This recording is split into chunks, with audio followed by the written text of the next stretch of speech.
this week's best MMA bets. We're talking UFC Charlotte, and I don't need no shades for this episode. I'm ready for whatever heat is coming my way as we look to bounce back from a rocky week. I'm looking to bring the absolute fire this weekend. Guys, we're going to talk most confident favorite picks. We're going to then talk about my favorite underdogs on the card. We'll do lock of the week, which is a dog. We'll talk some prop/value bets and then finish it out with the parlays. Make sure you guys smash that like button. If you're new to the channel, subscribe. Turn the post notifications on and make sure to share the video as well.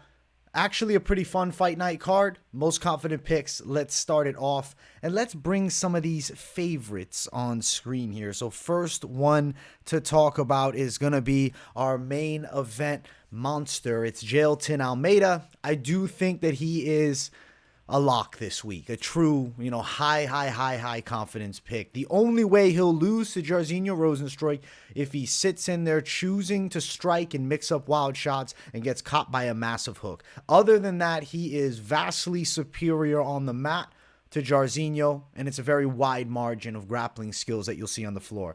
Now, Almeida's a massive favorite, minus 475. That's not a good tag, and you're probably not throwing down money line on Jailton, but I will say could be a potential extension to a parlay, but we have to look at something a little bit deeper. We have to play it more so on the lines of a prop. How does he get it done? So inside of the distance, which I am going to say is damn confident that it's inside distance, minus 335. Value sucks. So we have to decide, is Jailton going to strangle Rozenstruik or win by ground and pound KO TKO? Ground and pound plus 195 for the knockout prop, and then sub is minus 105. Because Rozenstruik, in my opinion, doesn't have the top caliber jiu-jitsu, there's definitely more of a chance that Jailton's going to sub him as opposed to what he did to Shamil Abdurrahimov as just pounding him out. Like, I can see Jailton rear naked strangle and then Rozenstruik tapping out. So I lean the sub side at minus 105, but knockout's value is better at plus 195. Ultimately, this is a super confident pick. As far as propping it up, I think sub is more likely, even though the value is not as good.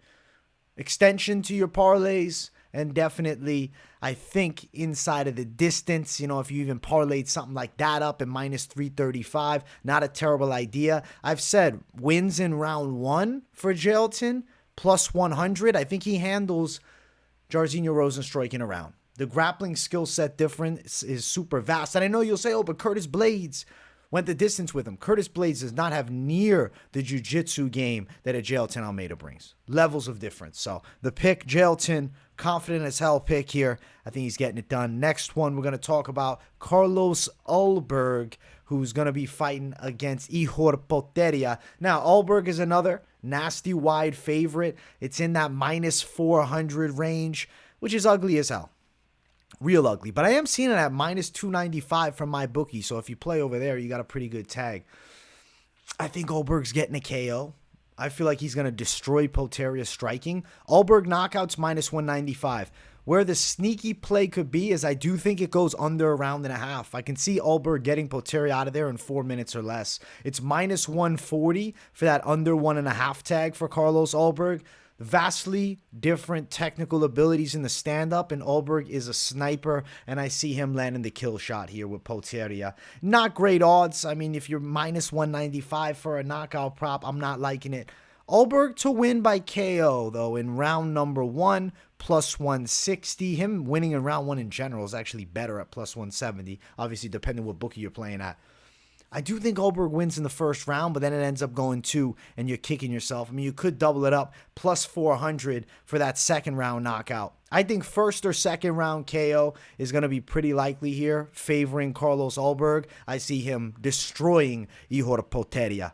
Excited for Ulberg, though. I think it's a good fight. A good, showcase matchup, too. Next one, Carl Williams over Chase Sherman. We talked about this fight a while back, and Carl Williams was a high confident pick then. Nothing changes. Chase Sherman, in my opinion, too one-dimensional. Carl Williams is going to have an advantage with the grappling, the wrestling specifically, and it's going to be a vast difference. Now, on the feet, if Carl Williams tries to straight up box and scrap with Chase Sherman, is it impossible he gets caught with something? No. But why would he do that? I think he uses a little bit of striking, time takedowns, and then grind the way to the win. Now, at minus 400, there's no money line attack here really for Carl Williams. But if you're looking at something, okay, does this fight have a prop that you could play? Decision win for Carl Williams is at plus 150 right now. And then the knockout is plus 230. Prop side is ugly here. Williams is not a guy that's going to force a finish, but he could have a vast advantage in the grappling department. And he does have a vast advantage there. Enough so, though, that maybe he can actually ground and pound Chase Sherman out. I think Williams wins a decision. That's the official pick. This is an ugly one. Plus 150 decision. More value on the knockout prop. But Carl Williams seems comfortable cruising to decisions. And if he can control Sherman on the ground without significant risk, you could assume maybe he does such a thing. I don't really like the knockout or the decision prop, though, at all. This is another one. It's an ugly bet, but it is a most confident pick. With this section, it's just confidence. Fuck the odds. It's just confidence. Now, I'm not saying these are the best bets to make because money lining at minus 425 is terrible. But I do think Carl Williams, another extension parlay piece, should get the win. We'll see. Maybe, if he shows up all jazzed up to weigh-ins and he seems ready to rock, maybe we end up playing that knockout prop. But right now, not super prop-sided on that fight. Next, we have Alex Morono. I think he's going to sleep Tim Means. I think Morono's coming to his own, man. Minus 220 range as the favorite. Tim Means around plus 180 as the dog. Alex Morono's got that looping punching style that I think lands shots over the top of Tim Means. Especially Tim Means also being a southpaw, but very upright. I can see Morono landing that lead looping hook. And he's got power, man. He's, put some hands on decent strikers.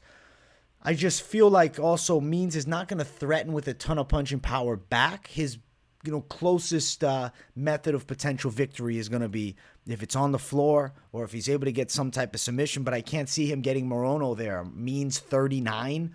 You look at the relative primes, total different positions. Morono's on the come up, nearly beating Ponzinibbio. He was up 2 rounds and he got slept. Morono can strike with the best of them, and I think he is going to have a clear speed advantage over Tim Means. He's going to piece him up, and ultimately, I'm thinking that Morono gets that staple knockout win over a crafty vet. Morono by KO, plus 250. The money line's not great. The KO prop is all right, though, but definitely Morono could be another one that's like a parlay piece to mix in, which we'll talk about at the end. I do want to jump to the next section, and I want to discuss some of my favorite underdogs on the card.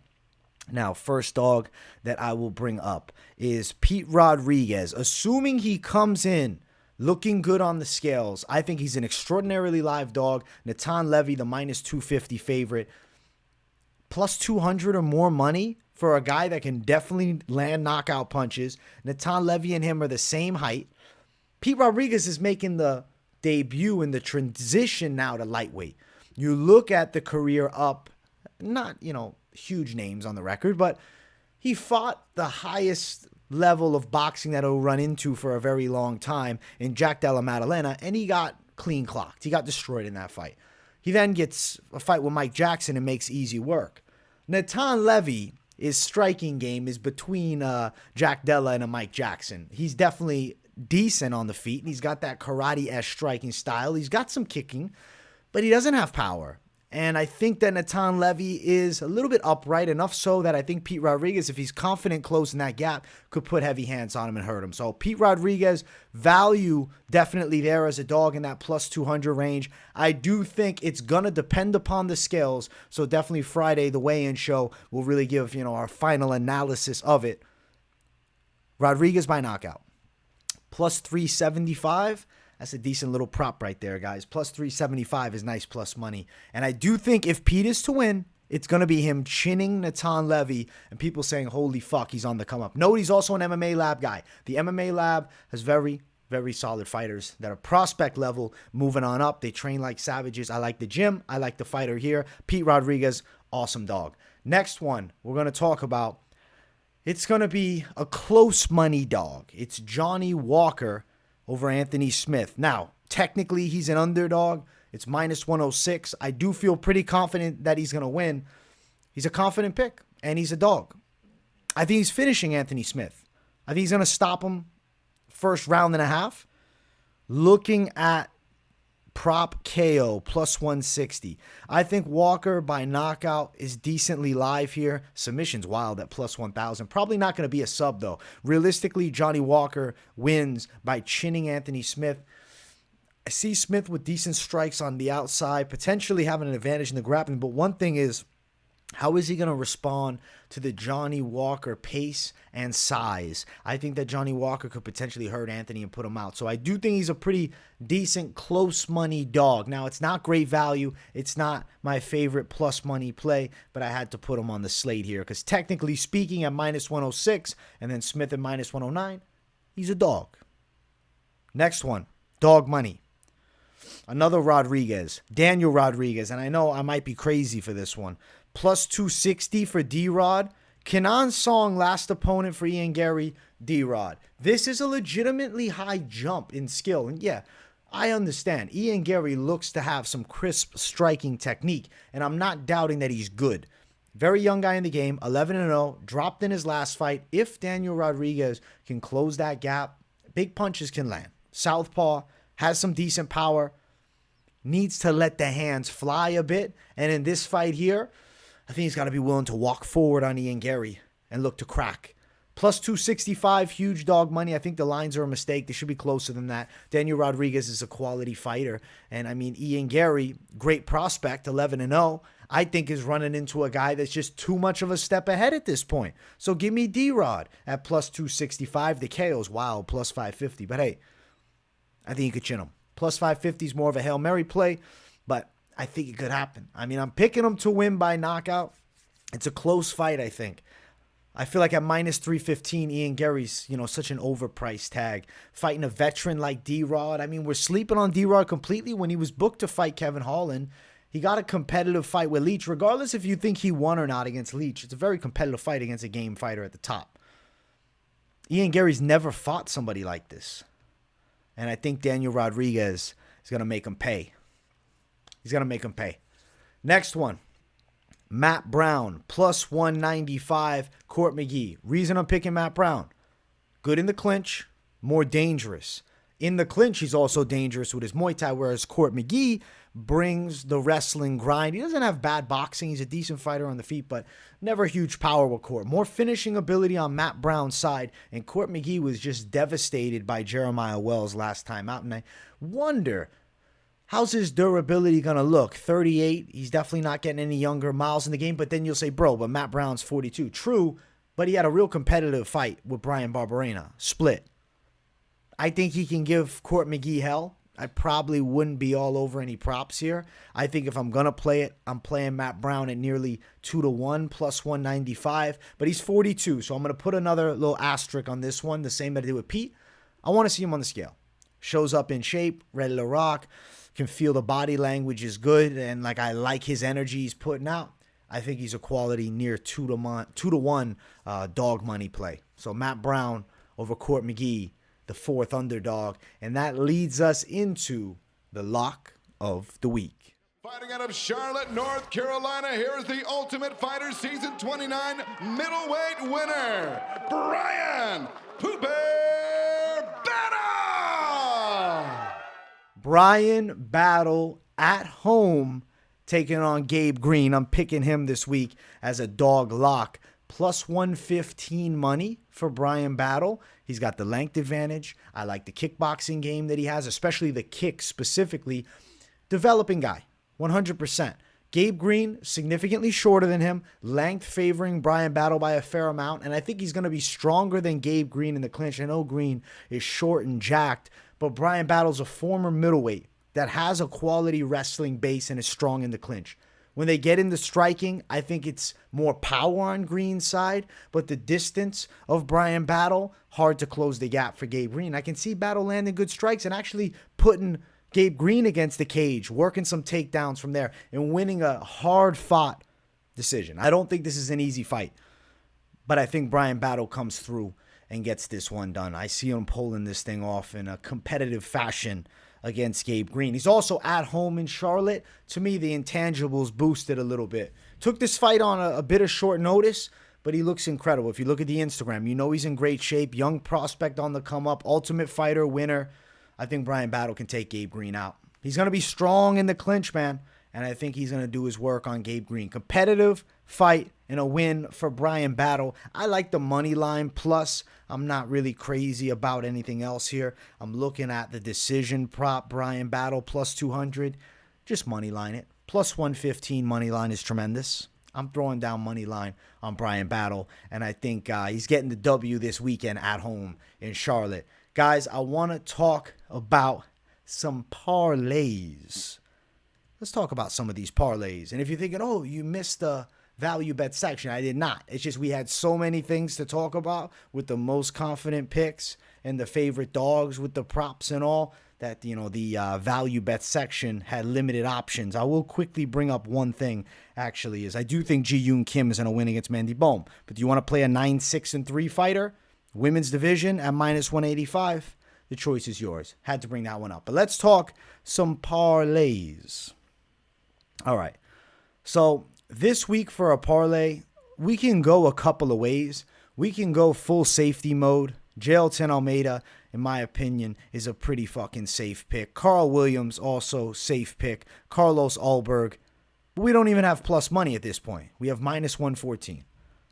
I see all of them getting it done. So then you ask yourself, do you want to add in Morono?